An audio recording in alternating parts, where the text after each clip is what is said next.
Tylioji vabzdžių vertė. Kaip išsaugoti tai, ko ekonomika negirdi. Čia esu aš, teksto autorė Dominyka Nachajūtė.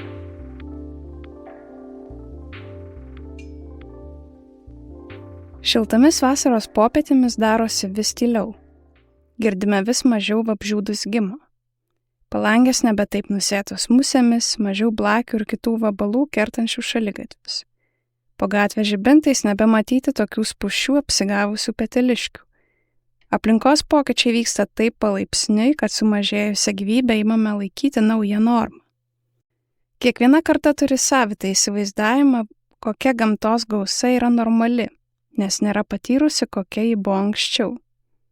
Mūsų seneliams dar buvo įprasta važiuojant automobiliu sustoti ir nuo priekinio stiklo nubraukti susikaupusius vabzdžius, trukdančius matyti kelią.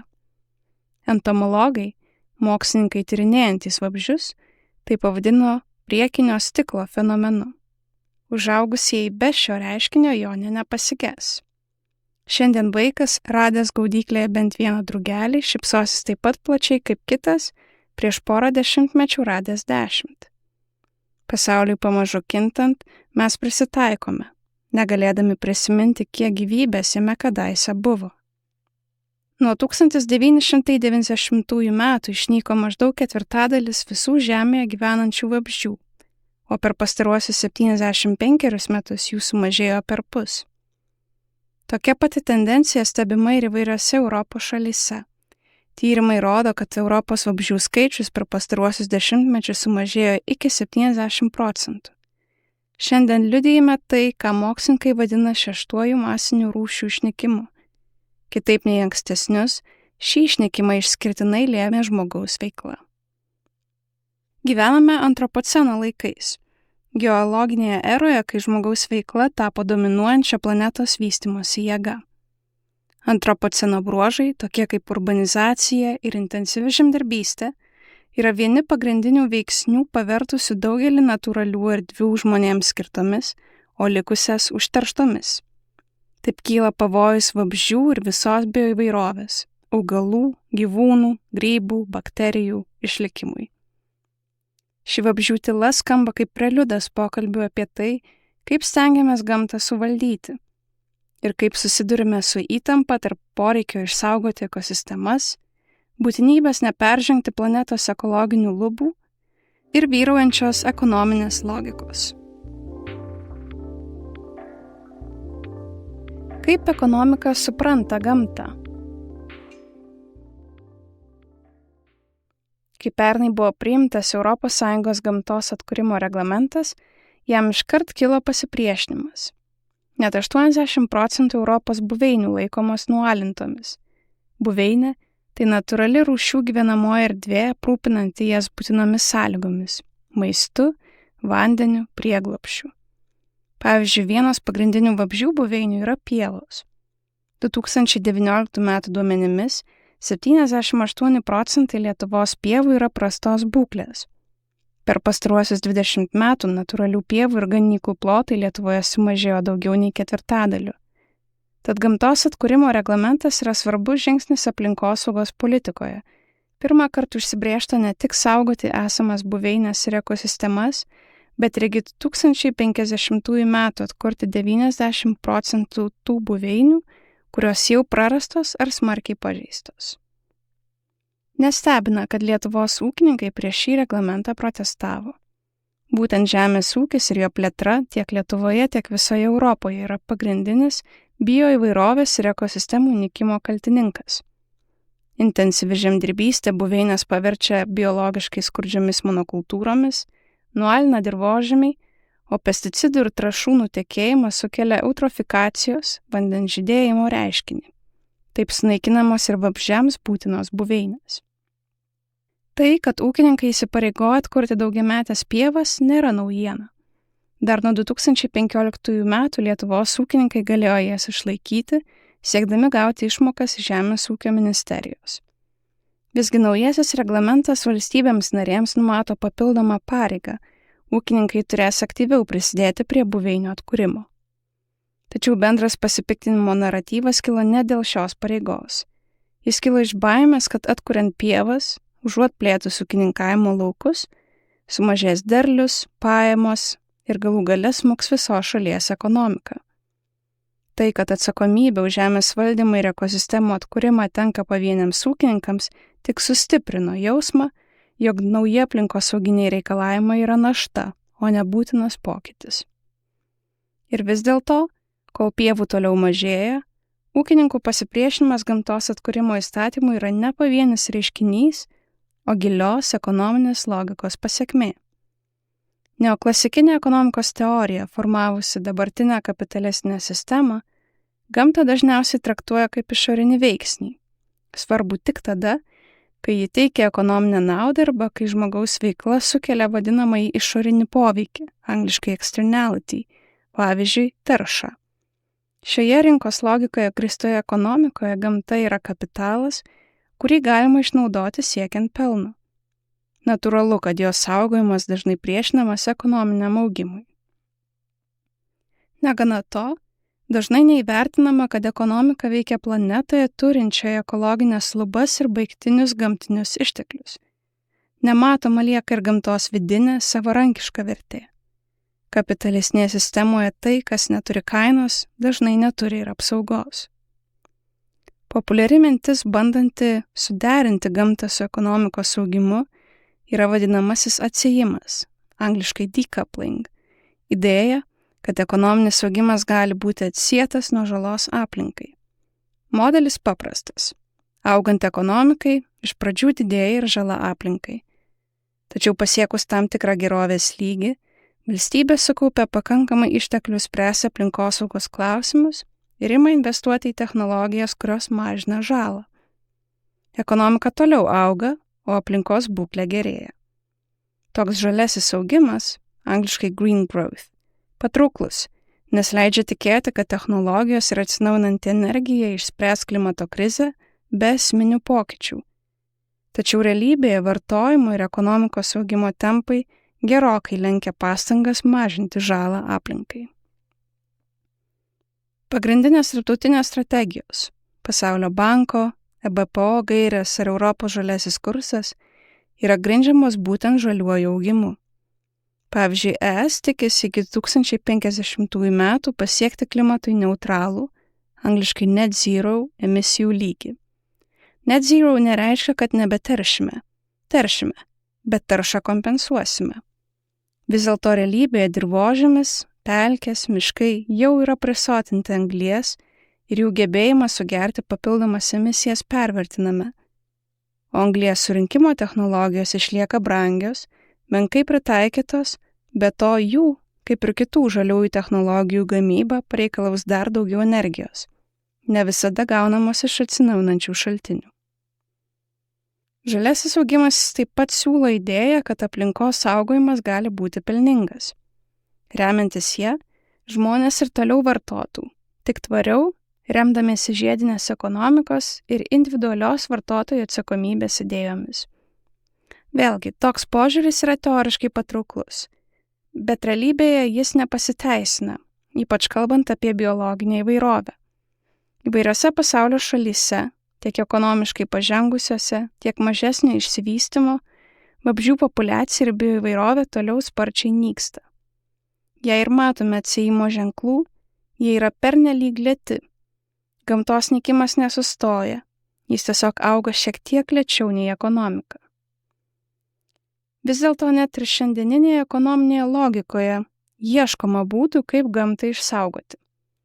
Prie šio susirūpinimo ypač prisidėjo 1962 m. Rachel Carson knyga Tylusis pavasaris, angliškai Silent Spring, kuri atskleidė, kaip nekontroliuojamas pesticidų naudojimas žemės ūkyje, naikina paukščius, griauna ekosistemas ir kelia grėsmę žmonių sveikatai. Ši knyga ne tik paskatino JAV įkurti aplinkos apsaugos agentūrą bei uždrausti DDT, vabzdžiams naikinti skirtą pesticidą, bet ir įkvėpė modernųjį aplinkosaugos judėjimą. Ši aplinkosaugos sprendimų paieška padėjo susiformuoti aplinkosaugos ekonomikai, angliškai environmental economics, neoklasikinės ekonomikos atšakai. Papildydama pagrindinę teoriją, Aplinkosaugos ekonomika siekia užpildyti jos metodologinės spragas susijusias su aplinka. Pavyzdžiui, apskaičiuoti, kiek apsimoka teršti, kiek turėtų kainuoti tarša, arba kaip rinkos sąlygomis suteikti gamtai ekonominę vertę. Kitaip tariant, ji perėmė esamus rinkos principus ir ieško sprendimų toliau jais remdamasi. Taip atsirado bandymas gamtą įprekinti, paversti ją paslaugomis, akcijomis ar prekiaujamais kreditais. Pavyzdžiui, pasaulyje po truputį auga bioįvairovės kreditų rinka. Jei sunaikini ekosistemą vienoje vietoje, gali ją atkurti kitur arba nusipirkti kreditą, savotišką gamtos vienetą. Iš ūkininko, kuris įsipareigoja išsaugoti, tarkime, drėgnojo miško plotą Centrinėje Afrikoje. Pradedame prekiauti tuo, kas lig šiol atrodė neprekiaujama. Tai primena, kaip vis labiau prekinamos ir tokios universalios žmogaus teisės kaip švietimas ar sveikatos apsauga. Visa tai – bandymas disciplinuoti gamtą, kad įtilptų į augimo logiką. Tai ekonomikos mėginimas išgirsti gamtą. Gamtos vertė vis dažniau suvokiama per jos teikiamas ekosisteminės paslaugas, tyliai atliekamas funkcijas leidžiančias mūsų ekonomikai veikti. Ekosistema – tai vientisas gamtos teritorinis vienetas apimantis gyvuosius organizmus ir negyvąją aplinką, pavyzdžiui, orą, saulės šviesą, bei jų tarpusavio sąveikas. Ekosisteminės paslaugos skirstomos į teikiančiąsias, pavyzdžiui, derlius, vanduo, palaikančiąsias, pavyzdžiui, dirvožemio formavimas, reguliuojančiąsias, pavyzdžiui, klimato ir oro kokybės reguliavimas ir kultūrinės, pavyzdžiui, estetinė, dvasinė gamtos vertė. Už šias gamtos paslaugas skiriami mokėjimai, finansinės paskatos ūkininkams ir žemės savininkams mainais už tai, kad jie rūpinasi savo žemę taip, jog ši galėtų toliau teikti kurią nors ekosisteminę paslaugą. Lietuvos žemės ūkio ministerija moka išmokas už tvarias praktikas, palaikančias ekosistemų sveikatą.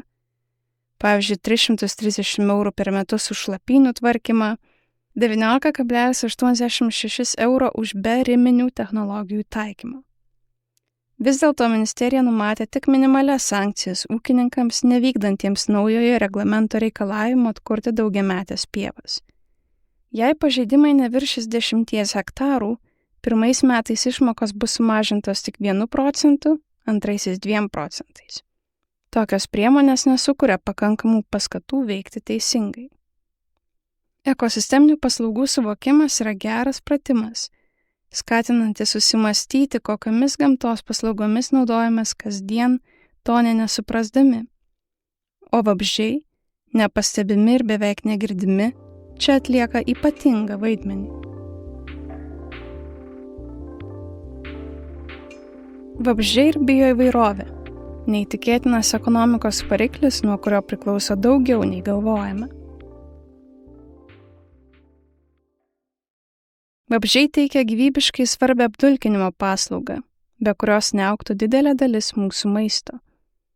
Vien tik vabzdžių atliekamas apdulkinimas yra atsakingas už 75% pasaulio žemės ūkio produkcijos.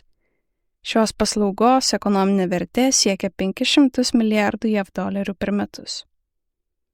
Tokie skaičiavimai neįtikina? Užtenka pamatyti, kaip pasaulis atrodo be šios paslaugos.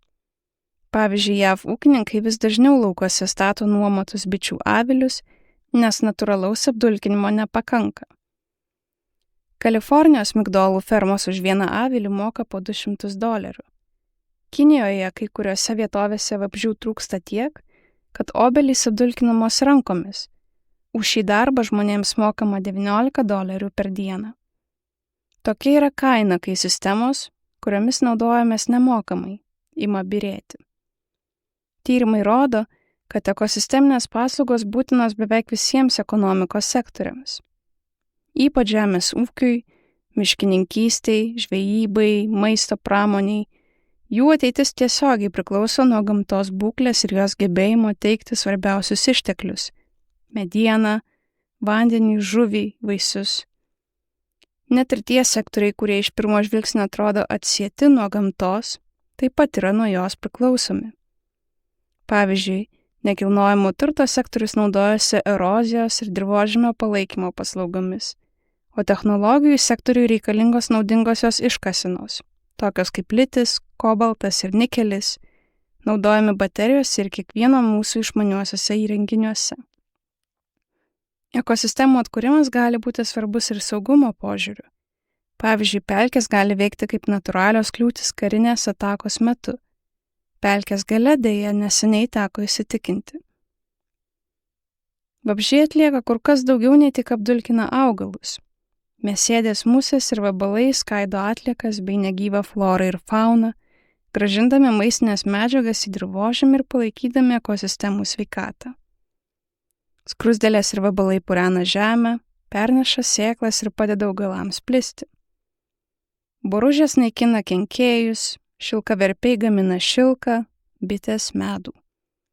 Vabzdžių genetinė informacija, antimikrobinės ir kitos savybės yra svarbus moksliniams atradimams ir medicinai. Galiausiai, vabzdžiai yra pagrindinis maisto šaltinis daugybei kitų gyvūnų rūšių. Europoje dėl vabzdžių trūkumo agrariniuose kraštovaizdžiuose jau išnyko 40% paukščių rūšių. Būdami daugelio maisto grandinių apačioje bei atlikdami visas šias funkcijas, vabzdžiai yra neabejotinas ekosistemų pagrindas. Todėl itin svarbu išsaugoti ir atkurti pagrindinės vabzdžių buveines. Daugiametės natūralios pievos ne tik suteikia prieglobstį daugybei rūšių, bet ir reguliuoja vandens ciklus, saugo nuo erozijos, užtikrina apdulkinimą ir sugeria atmosferos anglies dioksidą. Lietuvoje viešose diskusijose apie gamtos apsaugą dažnai dominuoja miškų tema, tačiau pievų ir kitų ekosistemų reikšmė neturėtų likti nuošalyje. Žvelgiant plačiau, tampa akivaizdu. Gamta nėra tik įrankis ekonomikai, o jos pamatas. Skaičiuojama, kad net 50% pasaulio BVP priklauso nuo gamtos.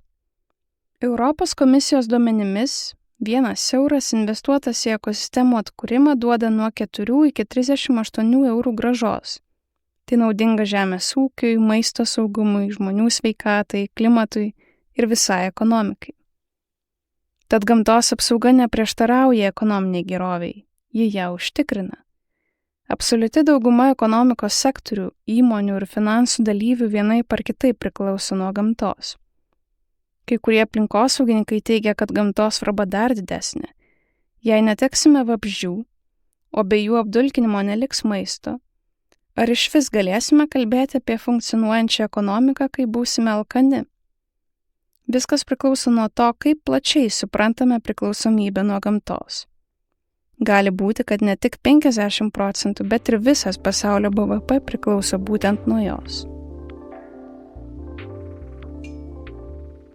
Ne viskas gali ar turi būti išreikšta pinigais.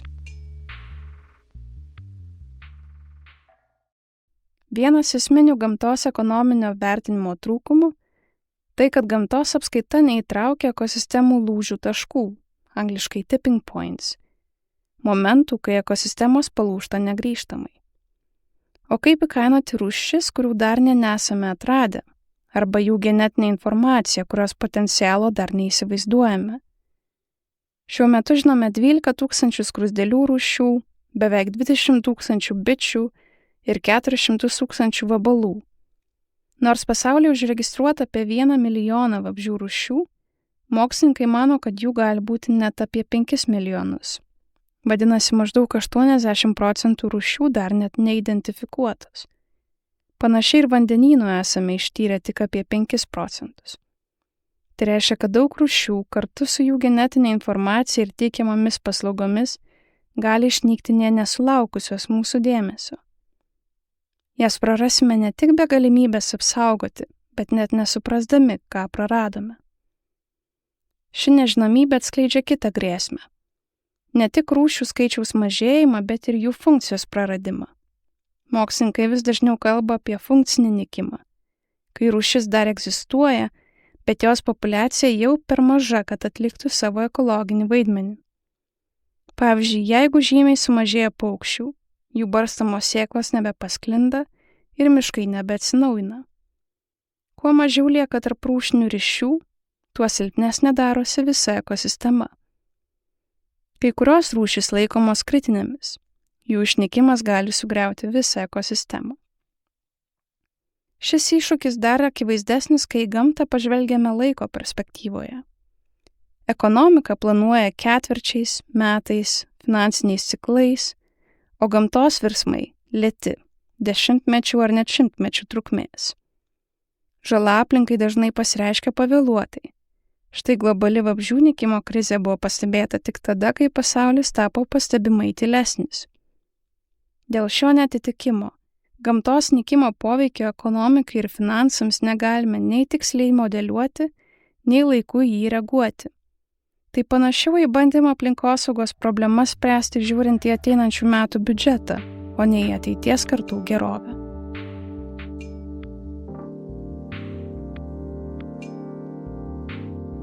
Naujas požiūris į ekonomiką ir reikalingi sprendimai. Kitokius atsakymus į ekologinę krizę siūlo alternatyvios minties kryptys, pavyzdžiui, ekologinė ekonomika. Kitaip nei neoklasikinė ekonomika, ji kritikuoja gamtos apsaugos patikėjimą vien rinkos galioms ir mato ekonomiką kaip dalį didesnės sistemos, biosferos, kuri turi savo ekologinės ribas. Rinkos gali padėti efektyviai paskirstyti išteklius, bet jos nenubrėš ribos, kur ekonominis augimas turėtų sustoti. Tam reikia politinės valios ir aiškių taisyklių. Neaugimo, angliškai degrowth, judėjimas siūlo dar radikalesnį sprendimą. Iš viso atsisakyti ekonominio augimo kaip tikslo ir kurti sąmoningai mažiau vartojantį pasaulį, kuriame pakanka išteklių žmonijos poreikiams patenkinti. Tokios idėjos nėra naujos. Dar 1972 metais Massachusetts technologijos instituto MIT mokslininkai paskelbė dabar jau chrestomatinę tapusią, bet tuo metu novatorišką studiją The Limits to Growth – augimo ribos. Joje jie perspėjo, kad begalinis augimas ribotoje planetoje yra neįmanomas ir kad be struktūrinių pokyčių ekologinės bei ekonominės krizės 21 amžiuje taps neišvengiamas. Pasiekus tam tikrus negrįžtamus lūžio taškus, gali tekti į šį požiūrį rimtai atsižvelgti ir iš esmės pergalvoti, kiek ir kodėl mes apskritai norime augti. Kadangi pagrindinių ekonominių struktūrų greitai pakeisti nepavyks, turime kuo geriau išnaudoti jau veikiančius gamtos apsaugos mechanizmus, paremtus rinkai ir įkainojimu. Juos būtina tobulinti, užkirsti kelią ekomanipuliavimui, angliškai greenwashing, bet svarbiausia, gerai suprasti, kur šių mechanizmų logika stringa. Užuot tikėjęsi, kad tik ekonominės jėgos ir pavieniai verslai išsaugos gamtą, turime sutelkti dėmesį į politiką, kuri gerbtų planetos ekologinės lubas ir proaktyviai saugotų aplinką. Svarbu didinti griežtai saugomų teritorijų plotus, kuriuose būtų draudžiama bet kokia ūkinė veikla. Taip šios teritorijos būtų išimtos iš ekonominės apyvartos. Taip pat būtina nutraukti valstybės subsidijas aplinkai žalingoms veikloms ir perorientuoti jas į gamtos išsaugojimo bei regeneracinius projektus. Atotrūkis tarp aplinkai žalingų ir naudingų investicijų iškalbingas. 2021 metais Europa bioįvairovės išsaugojimui skyrė vos 0,1% šalių narių nacionalinių biudžetų. Pasauliniu mastu kasmet apie $5 trilijonus privačių lėšų bei $1,7 trilijono žalingų subsidijų išleidžiama aplinkai kenksmingai veiklai, o gamtai palankioms priemonėms skiriama tik apie 200 milijardų. Teisingą kryptį rodo ir Europos komisijos pasiūlymai apdulkintojų apsaugai. Planai rūšių ir buveinių išsaugojimui, ekologinių koridorių, zvimtakių kūrimas, pesticidų naudojimo mažinimas, apdulkintojams palankus ūkininkavimas ir žinoma gamtos atkūrimo reglamentas. Tokie žingsniai svarbūs. Vis dėlto, matydami tokias giliai įsišaknijusias struktūrinės gamtos nykimo priežastis, turime kalbėti ir apie drąsesnius sprendimus. Vienas jų – suteikti gamtai teisinį statusą. Tai reikštų, kad gamtos teisėms, pavyzdžiui, pievos teisė egzistuoti ir klestėti, teismuose galėtų atstovauti aplinkosaugos organizacijos ar piliečiai. Vieningo formato pasaulyje dar nėra, bet, pavyzdžiui, Naujojoje Zelandijoje 2017 metais Vanganujaus upė tapo pirmąją upę pasaulyje gavusią asmens teisinį statusą, o Ekvadore gamtos teisės įtvirtintos konstitucijoje. Taip pat galima grįžti prie senesnių bendruomeninių žemės naudojimo modelių. Nors tai šiandien gali atrodyti utopiška, tarp vyriausybinė klimato kaitos komisija IPCC jau rekomenduoja įtraukti tradicinę žinią sprendžiant žemės valdymo klausimus. Vis garsiau girdima yra alternatyva nuolatiniam augimui, siūlymas keisti pačią pažangos sampratą. Galbūt laikas atsitraukti nuo idėjos, kad augimas visada būtinas ir pradėti matuoti klestėjimą ne BVP, o žmonių ir planetos gerovę.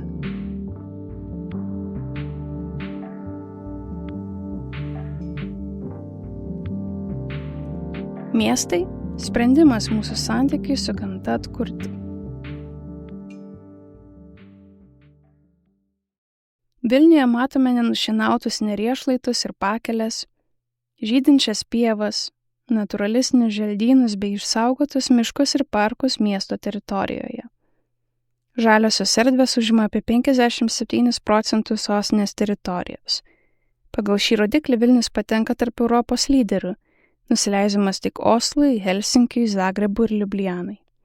Vis dėlto, kol vieni vilniečiai natūralia gamta džiaugiasi, kiti tai vadina netvarka, baiminasi erkių ir kėlė eismo saugumo bei matomumo klausimus.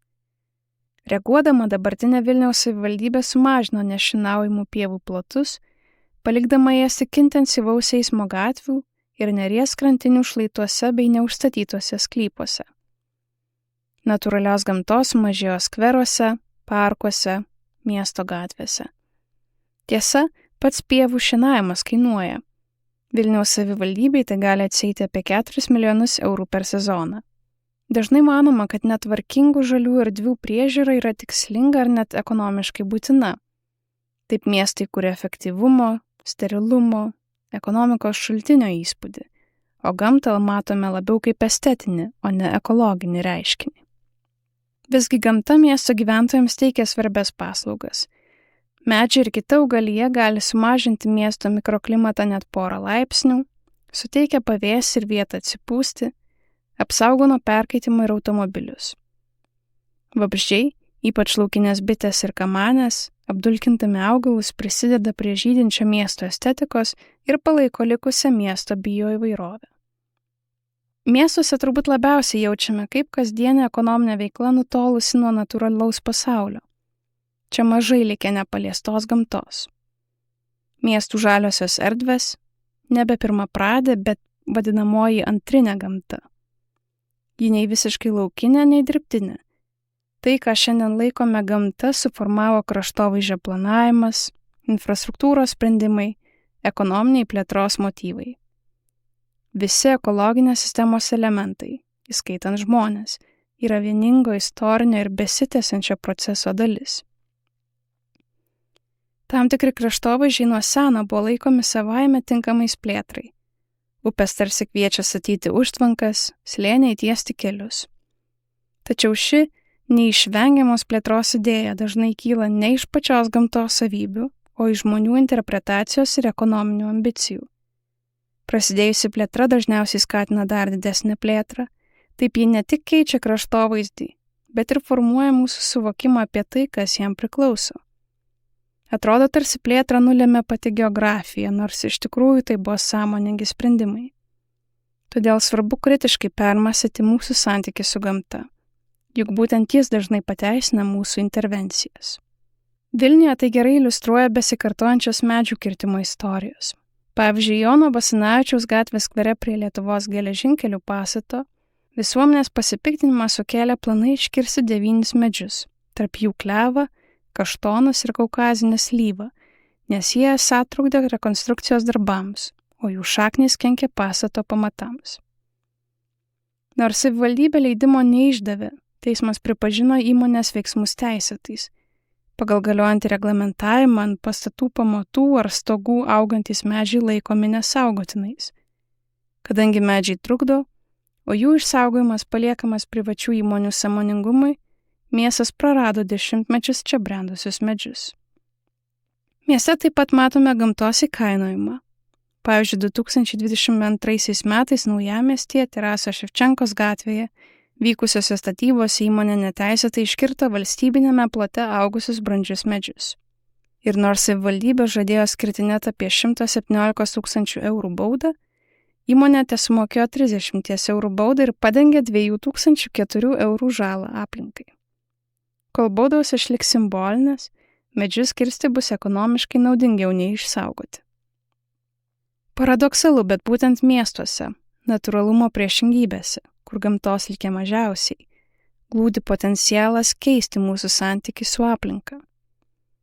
Miestai gali taikyti regeneracinės miesto plėtros principus, tai yra palaikyti simbiozinius, abipusiai naudingus santykius su gamta. Miestų savivaldybės gali nustatyti griežtas taisyklės žaliai infrastruktūrai, nuosekliai reguliuoti miesto plėtrą, planavimą ir stebėseną. Jos gali skatinti viešų žalių erdvių kūrimą ir jų architektūriniams konkursams taikyti ne taip sutramdytos, bet ne mažiau funkcionalios erdvės reikalavimus. Pavyzdžiui, neseniai Vilnius parengė 12 principų rinkinį architektams, kraštovaizdžio specialistams ir vystytojams, skirtą viešųjų erdvių apželdinimui. Jame pabrėžiama esamų medžių išsaugojimo svarba, žaliosios infrastruktūros plėtra, biologinės įvairovės stiprinimas, šaknų apsauga. Medžių ir pievų išsaugojimui mieste neužtenka vien suderintos savivaldybės politikos ir gamtai palankios teisinės reguliacijos. Net ir formaliai pagristi sprendimai dažnai palieka Vilniečius su neatsakytais klausimais. Jie pasigenda vertybinio pagrindo ir situacijai pritaikytų paaiškinimų. Todėl būrėsi į Gelbėkime Vilniaus medžius Facebooko grupę, dalyjasi istorijomis, liūdesiu ir kartu ieško atsakymų. Žmonės pamilsta šalia esančią pievą ir medį, bet jie turi būti įgalinti juos apginti. Institucijos turi ne tik saugoti gamtą, bet ir suteikti žmonėms priemonės dalyvauti sprendimų priėmimo procese. Prie pokyčio gali prisidėti kiekvienas. Mums visiems tenka pareiga būti pilietiškiams, drąsiai kelti klausimus, išsakyti poziciją, kreiptis institucijas ir jausti atsakomybę už pievą ar medį net ir už savo namo tvoros. Miestiečiai taip pat gali proaktyviai padėti bičių populiacijai, užsiimti miesto bitininkystę. Arba, susitarę su seniūnija ar kaimynais, patys puoselėti natūralios pievos plotą ar darželį prie savo namų. Tokie plotai ir išsaugoti brandūs medžiai tampa svarbiais namais vabalams, bitėms, drugeliams ir kitiems mažiems, bet nepakeičiamiems miesto ekosistemų gyventojams. Miestai – gera vieta daugumai žmonių iš naujo atrasti, kaip ekonominė veikla gali būti artima gamtai, nes jeigu nepuoselėsime gamtos esančios visai šalia, negalime tikėtis rūpintis tomis ekosistemomis, kurios nutolusios, bet nuo kurių visiškai priklausome. Vabzdžių nykimas – tik vienas iš daugelio signalų, kad žmonių ryšys su gamta silpsta. Kartu su juo nyksta ir supratimas apie tikrąją gamtos vertę mūsų ekonomikai ir geroviai. Gamta yra ekonomika. Nors ekonomika ir gamta nėra savaime priešingos jėgos, jų darnų bendradarbiavimą riboja pati planeta, jos ištekliai ir galimybės nėra begaliniai. Turime tai pripažinti formuodami tolesnę globalios ekonomikos kryptį. Svarbu suprasti, kad šiandienė ekonominė logika nėra dėsnis. Ją kuriame patys. Kiekvienas galime ją permastyti, papildyti, ginčyti, ieškoti kitokio būdo įvertinti tai, kas mums išties svarbu. Turime drąsiai klausti, kieno balsu kalba miestas, kieno interesus atspindi kraštovaizdis, ką laikome vertingu ir kaip suprantame pažangą. Kai geriau suvokiame problemos mastą, tampame atsakingi palaikyti ir ginti gamtai palankius politinius sprendimus ir programas. Gamtos nykimas gali atrodyti tolima, abstrakti grėsmė, bet jis vyksta arčiau ir greičiau nei manome ir neišvengiamai palies kiekvieną mūsų kasdienio gyvenimo dalį, nuo maisto iki poilsio. Mūsų našiame, tvarkingame, nuolat ekonomiškai augti siekiančiame pasaulyje visada turi likti vietos nesutramdytoms pievoms, nenusausintoms pelkėms, jei tik patys norime išgyventi. Tas tylus vabzdžių dūzgimas niekada nebuvo tik foninis triukšmas, o pats gyvybės garsas.